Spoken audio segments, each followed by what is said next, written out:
I'm Taras Khurana from Khurana Coaching Classes. So I will make videos on YouTube for class 10th.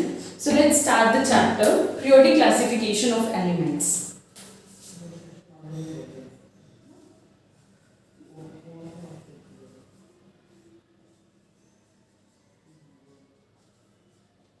Periodic classification of elements. So students, अर्थ के ऊपर 118 elements हैं. कितने हैं? 118 elements हैं. अब इन elements में include क्या होता है? अब इन एलिमेंट्स में आ जाते हैं बच्चे मेटल्स,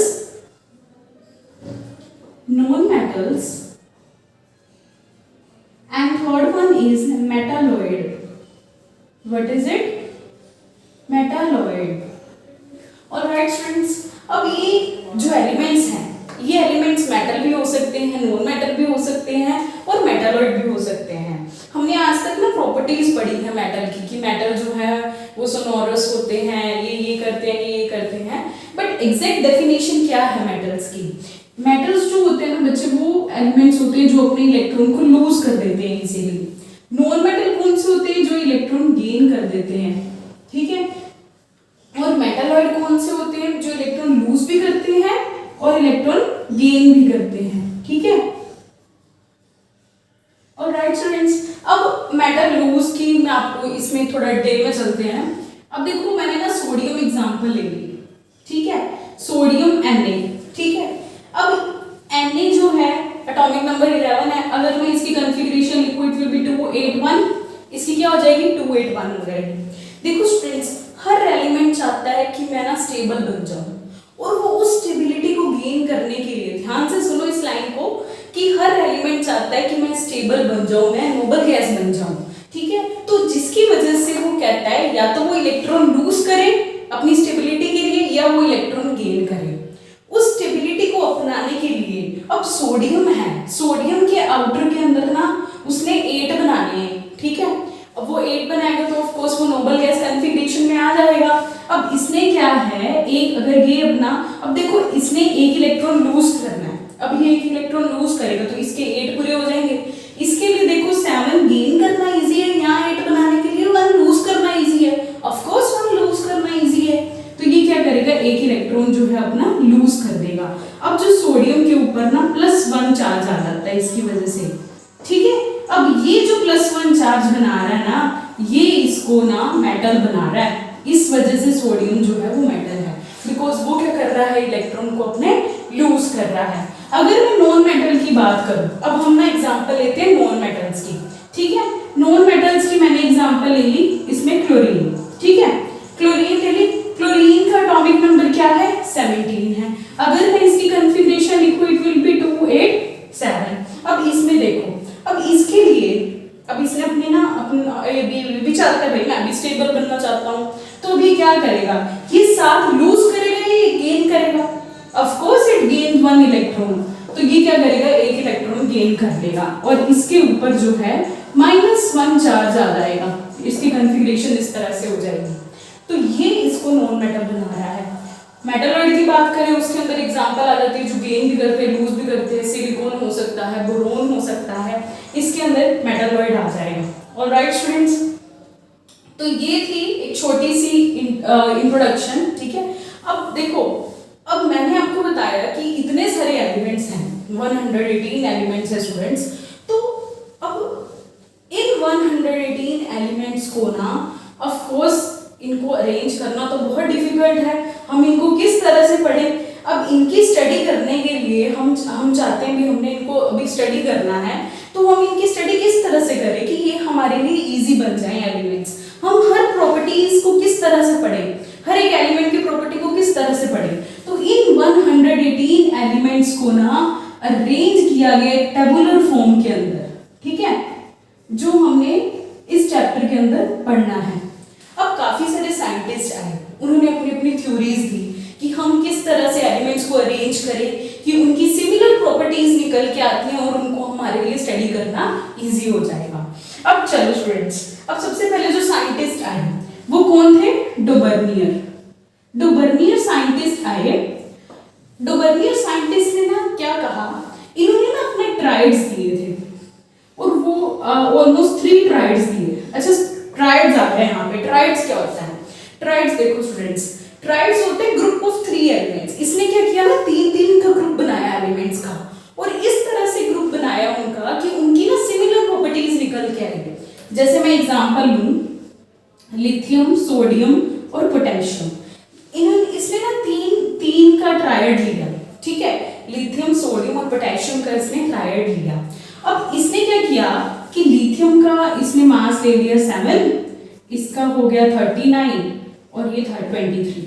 अब इसने क्या कहा अपनी थ्योरी के अंदर कि इसने ना 3-3 के ट्रायड्स दिए। इसने क्या कहा कि जो एलिमेंट होगा फर्स्ट और थर्ड एलिमेंट के एटॉमिक मासेस का जब हम एवरेज निकालते हैं then we will get the atomic mass of the middle element. हमारे पास जो मिडिल एलिमेंट का एटॉमिक मास मिलता है, अगर हम 7 और 39 का एवरेज निकालें we will get the middle mass, तब हमारे पास मिडिल एटॉमिक मास निकल जाएगा एलिमेंट का, ठीक है। तो ये हमारे पास उसने थ्योरी के अंदर दिया। इसने और भी ट्राइड्स दिए थे, क्लोरीन, ब्रोमीन एंड आयोडीन का ट्राइड दिया इसने। यहाँ पे नियर अबाउट 80 निकल के आता है जब हम इन दोनों का एवरेज निकालते हैं। इसने chlorine, bromine, iodine, lithium, sodium, potassium और भी एक अधिक ट्राइड्स दिए थे। I think barium, calcium and strontium का कुछ इस तरह से ट्राइड दिया था इसने। मेन आप इन दोनों में इसमें ये भी एग्जांपल दे सकते हो। और राइट स्टूडेंट्स, ये था डोबर्नियर के बारे में। अब हम चलते हैं आगे। अब ये जो इसका था ना डोबर्नियर का, ये ना स्टूडेंट्स इसने 3 ही ट्राइड दिए। हमने तो इतने सारे एलिमेंट पढ़ने हैं, तो इसका ना कुछ एक हद तक एलिमेंट्स तक ही चला। 3 ट्राइड से क्या बना हमारा, हमने तो पूरी प्रॉपर्टीज, हमने तो 118 एलिमेंट्स को स्टडी करना है। तो उसके बाद आए साइंटिस्ट न्यूलैंड। कौन से साइंटिस्ट थे? न्यूलैंड। स्टूडेंट्स इन्होंने ना अपना एक लॉ दिया था, that is law of Octave. कौन सा लॉ दिया इन्होंने? लॉ ऑफ ऑक्टेव दिया। अच्छा न्यूलैंड ने क्या कहा कि न्यूलैंड ने कहा कि जब हम एलिमेंट्स को उनकी एटॉमिक मास के इंक्रीजिंग ऑर्डर के अंदर रखते हैं तो फर्स्ट और 8th एलिमेंट की प्रॉपर्टी सेम निकल के आती है। ध्यान से सुनिए, जब हम किसी भी मतलब उनको एलिमेंट्स को एटॉमिक मास के इंक्रीजिंग ऑर्डर के अंदर रखते हैं तो हर फर्स्ट एलिमेंट की प्रॉपर्टी 8th एलिमेंट के साथ मैच करेगी। और जिस वजह से उसने इनकी ग्रुपिज्म बनाई, एलिमेंट्स को ग्रुप में कन्वर्ट किया। अब मैं इसकी आपको एक एग्जांपल दिखाती हूँ यहाँ पर।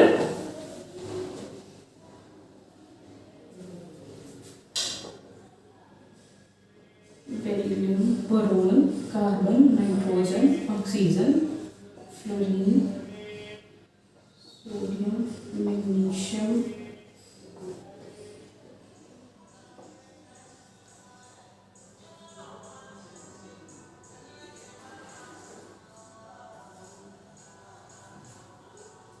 अब देखो स्टूडेंट्स, अब ये इस चार्ट से उसने ना इस चीज को दिखाया। अगर हम बात करें हाइड्रोजन है, अगर मैं इस हाइड्रोजन को 1 मान के चलूं, 1 2 3 4 5 6 7 8, वैसे तो ना हाइड्रोजन अपनी अलग प्रॉपर्टीज शो करता है, हम यहां से ले सकते हैं चाहे 1 2 3 4 5 6 7 8। अब यहां पर देखो, अब यहां पर मेरा ना फर्स्ट और 8th एलिमेंट एक ही ग्रुप में आ रहे हैं। अब आगे चलो, इनको इसको 1 मानो, 1 2 3 4 5 6 7 एंड 8। अब ये इसके नीचे ये 8th एलिमेंट आ रहा है, तो इसने इन तीनों को देखा कि ये ना भाई एक ही ग्रुप के अंदर आ रहे हैं, तो इसी वजह से इनकी जो है सिमिलर प्रॉपर्टी मानी जा रही है। ठीक है, तो इनके एक ही ग्रुप में आने का रीजन क्या था कि हर फर्स्ट और 8th एलिमेंट की प्रॉपर्टी जो है वो एक दूसरे से मैच कर रही है। ठीक है, लिथियम मैच करेगी सोडियम की प्रॉपर्टी से, सोडियम की प्रॉपर्टी मैच करेगी पोटेशियम की प्रॉपर्टी से, and at the and in तीनों की प्रॉपर्टीज एक दूसरे से मैच करेंगी। हर फर्स्ट और 8th एलिमेंट की प्रॉपर्टी जो है वो सेम निकल के आएगी स्टूडेंट्स। ऑलराइट, तो नेक्स्ट हम चलते हैं, इसीलिए इसने ना लॉ ऑफ ऑक्टेव दिया। ऑक्टेव का यहाँ पर मतलब 8th एलिमेंट से है कि हर 8th एलिमेंट की प्रॉपर्टी जो है वो सिमिलर निकल के आएगी जब हम उनको इंक्रीजिंग ऑर्डर में करेंगे। ऑलराइट स्टूडेंट्स, अब इसका ये लॉ क्यों नहीं चल पाएगा, क्योंकि ये सिर्फ वैलिड रहा कैल्शियम तक। अब आप इसको चाहे 1 लेके देख लो, 1 2 3 4 5 6 7 एंड 8। अब इसकी प्रॉपर्टी इससे मैच करेगी, इसको 1 लेके देखो 1 2 3 4 5 6 7 एंड 8, इसकी प्रॉपर्टी निकल के आएगी सेम। तो हमने क्या देखा कि इसका जो था ना सिर्फ कैल्शियम तक ही वैलिड रहा, आगे जब हम एलिमेंट्स को लेके चलते हैं ना तब इनकी प्रॉपर्टीज मैच नहीं करती। तो इसका ये जो लॉ था सिर्फ कैल्शियम तक वैलिड रहने की वजह से कामयाब नहीं हो पाया। ऑलराइट, अब नेक्स्ट जो साइंटिस्ट आए ना स्टूडेंट्स, उन्होंने मतलब मॉडर्न पीरियोडिक टेबल जो हम आज के टाइम पे टेबल पढ़ते हैं उसके अंदर उनका बहुत रोल था इन साइंटिस्ट का, और वो साइंटिस्ट थे Mendeleev. Alright,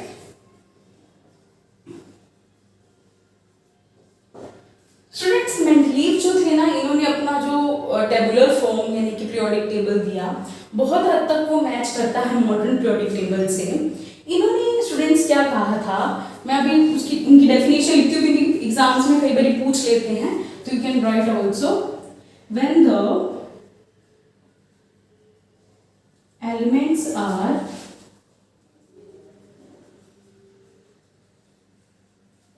arranged in order of increasing atomic masses, then the elements with the similar properties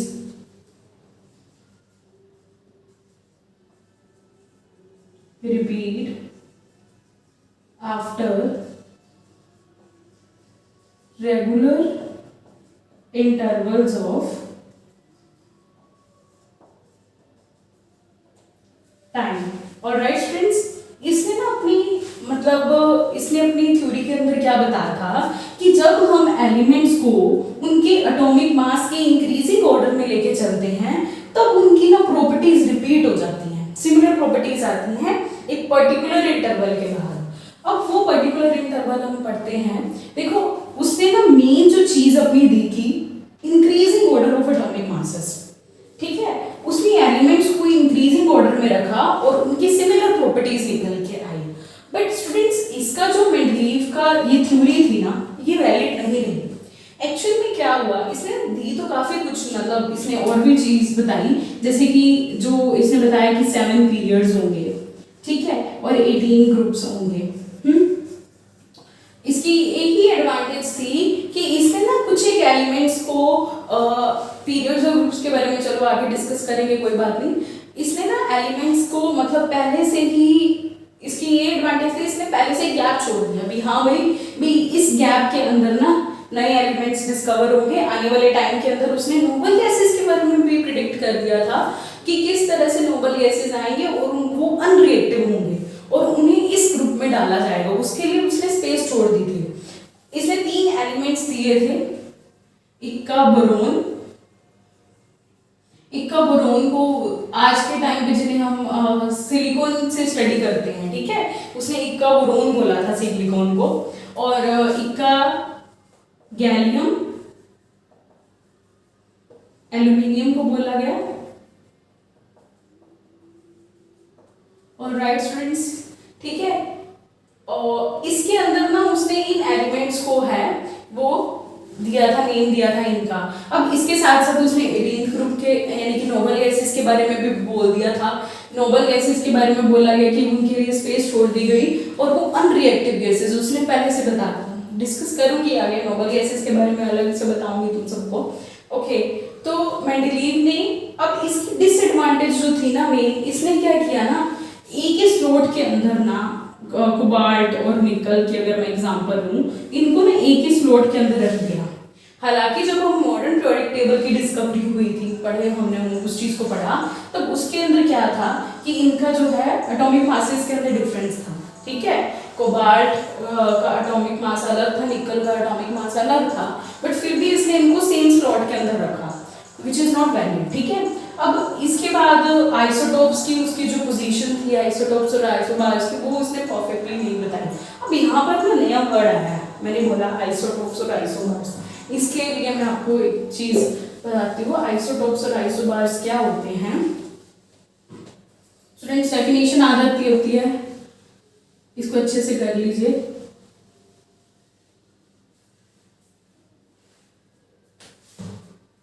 हाँ जी, मैंने यहाँ पर वर्ड बोला आइसोबार्स और एक वर्ड आया है isotopes.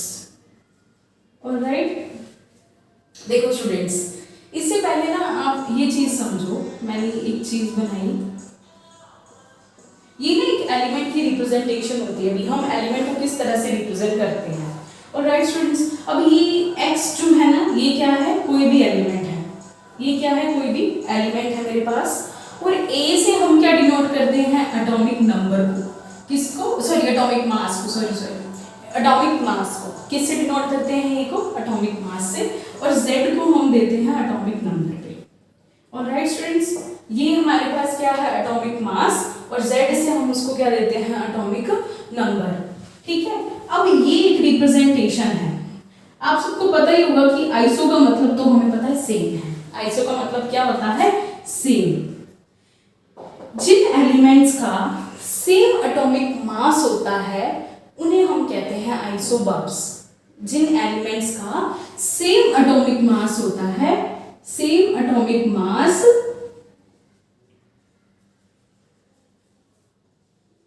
But different atomic number, उनको हम बोलते हैं आइसोबार्स। और आइसोटोप्स किसे बोलते हैं, जिनका same atomic number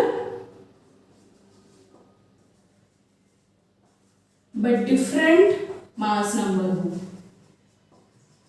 alright students, अच्छा आप ना बहुत कंफ्यूजिंग है ना ये दोनों डेफिनेशंस, तो ना इसके लिए चलो एक टिप देखते हैं। अब यहाँ पे ना स्टूडेंट्स आइसो में तुम दोनों उसमें तो मतलब बताइए सेम होगा, मेन यहाँ पे कंफ्यूजन आती है भाई किसका एटॉमिक मास और किसका एटॉमिक नंबर। मैंने अभी आपको बोला कि ए से ना हम रिप्रेजेंट करते हैं किसको, एटॉमिक मास को। ऑलराइट, तो यहाँ पर ना आपको दिख रहा होगा ये ए, तो इस ए से आप याद रख सकते हो जिनका सेम एटॉमिक मास होगा, they are known as isobars. Alright students, ये था एक छोटा सा व्यू जिसमें मतलब आइसोटोप्स और आइसोबार्स की आपको डेफिनेशन समझ आ जाए अच्छे से। ये रिप्रेजेंटेशन थी, एटॉमिक मास को हम ए से रिप्रेजेंट करते हैं, तो जिनका सेम एटॉमिक मास होगा दे आर द आइसोबार्स। बहुत कंफ्यूजिंग होती है डेफिनेशंस जब पूछ ली जाती है 1 मार्क्स के अंदर। सो स्टूडेंट्स, यहाँ पर मैं बिलीव ने इसकी यही डिसएडवांटेज थी, तो इसने सेम फ्लोर्स में रख दिया, और जो आइसोटोप्स मतलब कि उनकी पोजीशंस थी, आइसोटोप आइसोबार्स इन सब की पोजीशंस करेक्ट नहीं दी थी इसने।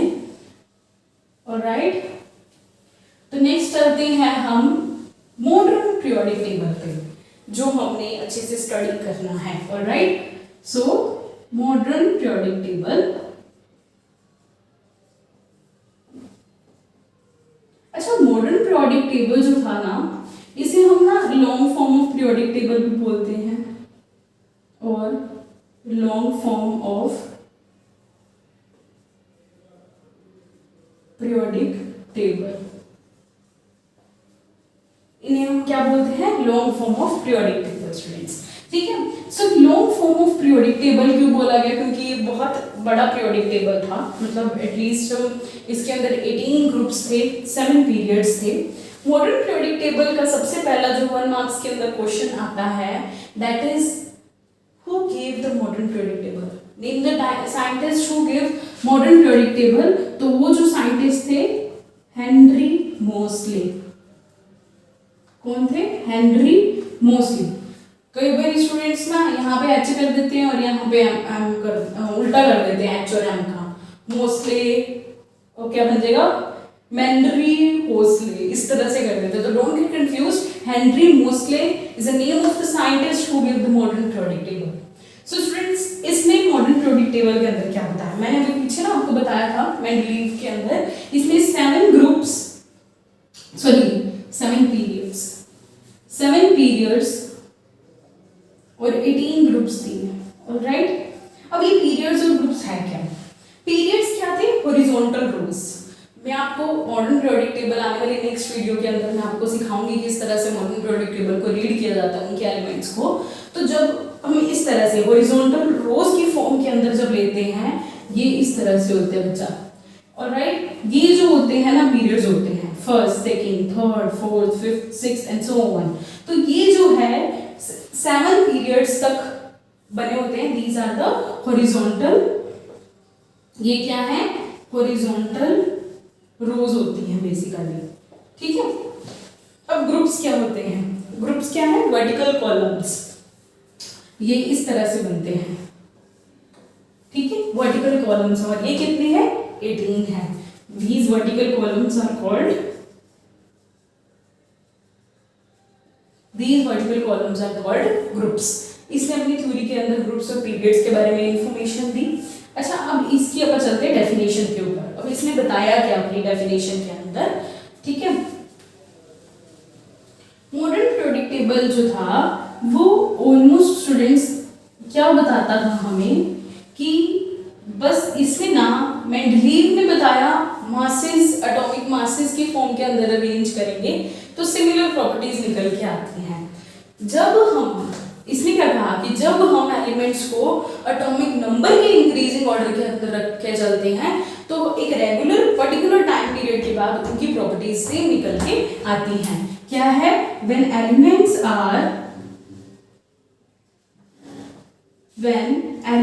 are arranged in increasing order of their atomic number,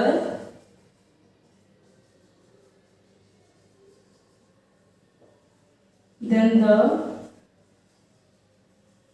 elements with similar properties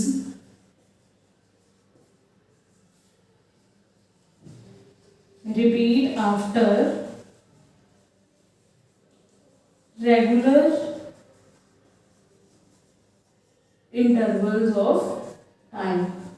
और right students, after regular interval के मतलब जैसे जैसे आगे आगे इंक्रीजिंग ऑर्डर, मेन फोकस आपने क्या करना है, एटॉमिक नंबर के ऊपर। स्टूडेंट्स, इसने क्या कहा कि जब हम एलिमेंट्स को एटॉमिक नंबर की फॉर्म के अंदर मतलब इंक्रीजिंग ऑर्डर में लेते हैं एटॉमिक नंबर को, तब उनकी प्रॉपर्टीज जो है एलिमेंट्स की सिमिलर निकल के आती है हमारे पास, ठीक है। तो इसकी डेफिनेशन भी पूछ ली जाती है, ठीक है।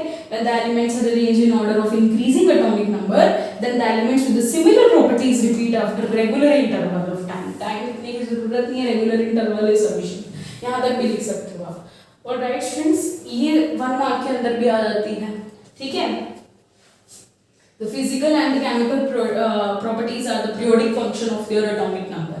हम ये भी डेफिनेशन लिख सकते हैं, अगर आपको ये इजी लगती है तो आप ये भी लिख सकते हैं। कई बुक्स में दोनों दी हुई हैं, कई बुक्स में एक दी हुई है। अच्छा स्टूडेंट्स, ये थी इसकी डेफिनेशन। अब मेंडलीव मॉडर्न पीरियोडिक टेबल जो हेनरी मोसले ने दिया था, हेनरी मोसले ने ना ग्रुप्स दिए अपने, ठीक है। अब इन ग्रुप्स के अंदर क्या था, मतलब इसमें जो ग्रुप दिए, इसमें मैं आपको एक ग्रुप की डिस्क्रिप्शन बताती हूँ। यहाँ पर ग्रुप नंबर 18 पे चलते हैं, जो लास्ट ग्रुप था। ग्रुप 18 जो था स्टूडेंट्स, ये ग्रुप है नोबल गैसेस का। किसका ग्रुप है स्टूडेंट्स, ये नोबल गैसेस का, जिन्हें हम इनर्ट गैसेस भी बोलते हैं। ऑलराइट, 18th ग्रुप किसका है, नोबल गैसेस का, जिन्हें हम इनर्ट गैसेस भी बोलते हैं। अब ये जो इनर्ट गैसेस हैं, फर्स्ट भी यहाँ पर फोकस करो भाई, इनर्ट का मतलब क्या है। इनर्ट का मतलब होता है स्टूडेंट्स अनरिएक्टेड, जो चीज रिएक्ट नहीं करती। ये नोबल गैसेस ना अपना अलग ही चलती है, ये सबसे स्टेबल है। ये इनके जो स्टेबिलिटी का रीजन मैं बताती हूँ अभी मैं, ये ना सबसे अलग चलती है, ये किसी से रिएक्ट, इनको किसी से कुछ लेना देना नहीं है। ये है यू नो व्हाट, जैसे कि एक हम कहते हैं भी हाँ ये अपना अलग ही चलता है, हम कहते हैं ना भी इसमें ईगो बहुत है, ये अपना अलग ही चलता है। तो यही चीज़ है कि इसमें ईगो बहुत है, ये अपना अलग ही चलता है, ये किसी से कुछ लेके खुश नहीं है, ना ये इलेक्ट्रॉन लूज करता है ना इलेक्ट्रॉन गेन करता है, ये अपने में ही खुश रहता है, जितना इसके पास है इट्स सफिशिएंट। ओके, तो ये जो है नोबल गैसेस जो है, ये किसी से रिएक्ट नहीं मैंने आपको बोला इनर्ट का मतलब यही है कि ये अनरिएक्टिव है, किसी से रिएक्ट नहीं करने वाली, ठीक है। ये ना तो इलेक्ट्रॉन लूज करती हैं और ना ही इलेक्ट्रॉन गेन करती हैं। अब देखो, अब नोबल गैसेस हैं कौन सी, ठीक है, helium, neon, argon, krypton and xenon, ठीक है, ये नोबल गैसेस हैं। अब इन्हें ना 18th ग्रुप में क्यों रखा गया? इनकी 18th ग्रुप में रखने का रीजन था स्टूडेंट्स, इनका आउटर मोस्ट 8 इलेक्ट्रॉन आना, ठीक है, आउटर मोस्ट इलेक्ट्रॉनिक कन्फिग्रेशन जो है सेम निकल के आना। अब ना मैंने आपको बताया कि मॉडर्न पीरियोडिक टेबल के अंदर ग्रुप्स बने, ठीक है, ग्रुप्स बनने का रीजन क्या था? फर्स्ट ग्रुप बना, सेकेंड ग्रुप बना, थर्ड ग्रुप बना, फर्दर ग्रुप्स बने, क्या रीजन था उनका? रीजन यही था कि उनके जो आउटर मोस्ट इलेक्ट्रॉनिक कन्फिग्रेशन थी ना वो सेम निकल के आ रही थी। अब देखो, ये मैंने लिया 8th ग्रुप की एग्जांपल लिया है, पहले 18th से लास्ट से स्टार्ट किया, कोई नहीं।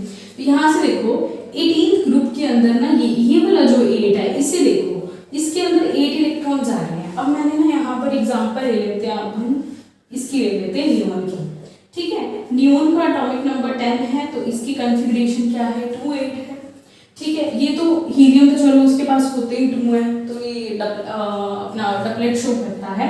अच्छा, आर्गन पे चलते हैं, आर्गन 18 है, 2 8 8 10 और 8 18, ऑलराइट। ये देखो, अब यहाँ पर भी इसकी 8 इलेक्ट्रॉनिक कन्फिग्रेशन भी आएगी, फर्दर भी हम चाहे ना इन सबकी इलेक्ट्रॉनिक कन्फिग्रेशन क्या आएगी? 8 निकल के आएगी, ठीक है। अब यहाँ पर इनकी आउटर इलेक्ट्रॉनिक कन्फिग्रेशन सेम निकल के आने की वजह से इन्हें 18th ग्रुप के अंदर प्लेस किया गया। मैंने आपको भी पीछे बताया कि जब एलिमेंट्स को हम भी, हर एलिमेंट चाहता है कि मैं ना स्टेबल बन जाऊं, और उस स्टेबिलिटी के लिए ना वो इलेक्ट्रॉन लूज भी करना चाहता है और इलेक्ट्रॉन गेन भी करना चाहता है। अब भाई इसके पास तो आउटर मोस्ट के अंदर है ही 8, अब ये क्यों अपनी स्टेबिलिटी, भाई मैं क्यों तोड़ूं अपनी स्टेबिलिटी को, मेरे पास तो पूरे है, मैं तो खुश हूँ 8 लेके, ठीक है। तो इसी वजह से ना तो ये कुछ लूज करता है और ना ही कुछ गेन करता है, क्योंकि ये अपनी स्टेबिलिटी को ब्रेक नहीं करना चाहता, इसीलिए ही ये अनरिएक्टिव है। क्योंकि जब भी देखो स्टूडेंट्स, जब भी कोई चीज रिएक्ट करती है, आपस में 2 एलिमेंट्स रिएक्ट करते हैं, तो एक लूज करता है और एक गेन करता है। अगर मैं यहाँ पर एक आपको छोटी सी एग्जांपल बताऊं, NaCl ऐसे नहीं बना कंपाउंड, सोडियम ने अपना एक इलेक्ट्रॉन लूज किया और क्लोरीन ने अपना एक इलेक्ट्रॉन गेन किया। अगर कोई चीज लूज कर रही है तो ऑफ कोर्स उसके साथ एक गेन करने वाला भी तो होगा, बट इसने क्या है, इसने ना तो कुछ लूज करना है और ना तो कुछ गेन करना है, इसीलिए इसकी अलग प्रॉपर्टीज निकल के आती हैं नोबल गैसेस की, ठीक है। तो इसके आउटर मोस्ट इलेक्ट्रॉन के अंदर 8 इलेक्ट्रॉन रहते हैं। यहाँ पर एक ना नया वर्ड मैं आपको बताती हूँ, वैलेंसी आती है, और एक वैलेंस इलेक्ट्रॉन्स जो हैं। वैलेंसी क्या होती है स्टूडेंट्स? आने वाली नेक्स्ट वीडियोस के अंदर इसका बहुत मेन रोल है इनकी प्रॉपर्टीज का। वैलेंसी और वैलेंस इलेक्ट्रॉन्स क्या है? वैलेंसी क्या होती है? किसी भी एलिमेंट की टेंडेंसी कि वो कितना इलेक्ट्रॉन लूज करती है, कितना गेन करती है। किसी भी एलिमेंट की टेंडेंसी कि वो कितना इलेक्ट्रॉन लूज करती है और कितना गेन करती है, उसको हम वैलेंसी बोलते हैं, ठीक है। वो चीज हमारे पास क्या होती है? वैलेंसी। वैलेंस इलेक्ट्रॉन्स क्या होती है? अच्छा, वैलेंसी की मैं डेफिनेशन लिख दूं पहले, टेंडेंसी टू लूज और गेन इलेक्ट्रॉन, भी किसी भी एलिमेंट की टेंडेंसी कि वो कितना इलेक्ट्रॉन लूज करेगा, कितना गेन करेगा, ऑलराइट। अच्छा, वैलेंस इलेक्ट्रॉन क्या होते हैं? जब हम स्टूडेंट्स ये आउटर मोस्ट इलेक्ट्रॉन के अंदर जो इलेक्ट्रॉन्स रह जाते हैं बाहर की तरफ, ये आपको पता है K शेल है, ये L शेल है, और ये क्या है? KLM। तो इनके आउटर मोस्ट जो इलेक्ट्रॉन्स होंगे that is a valence electron. Last वाली shell that is a outermost shell, valence electron, ठीक है। आउटर मोस्ट शेल या आउटर मोस्ट इलेक्ट्रॉन, और ये क्या है? आउटर मोस्ट शेल है, नहीं वो तो सॉरी टेंडेंसी है, ये आउटर मोस्ट इलेक्ट्रॉन जो होते हैं उन्हें हम वैलेंस इलेक्ट्रॉन कहते हैं। ऑलराइट स्टूडेंट्स, ये हमारे पास नोबल गैसेस के बारे में है, ये अनरिएक्टिव हैं। इनके ना एलिमेंट्स को स्टडी करने की अलग से ट्रिक बताऊंगी आपको मैं, अलग कल how to read the periodic table वो हम कल डिस्कस करेंगे आने वाले नेक्स्ट वीडियो के अंदर। विद द ट्रिक मैं आपको बताऊंगी कि आप इजीली मॉडर्न पीरियोडिक टेबल को अच्छे से लर्न कर सकें, ठीक है। 18th ग्रुप है, बाकी ग्रुप्स की हम डिस्क्रिप्शन आने वाले नेक्स्ट वीडियो में करेंगे. Thanks students for watching my video. If you like my video, just like it, subscribe it and comment. If you have any kind of doubts, I will make sure that your doubts will get clear. So thanks for watching my video.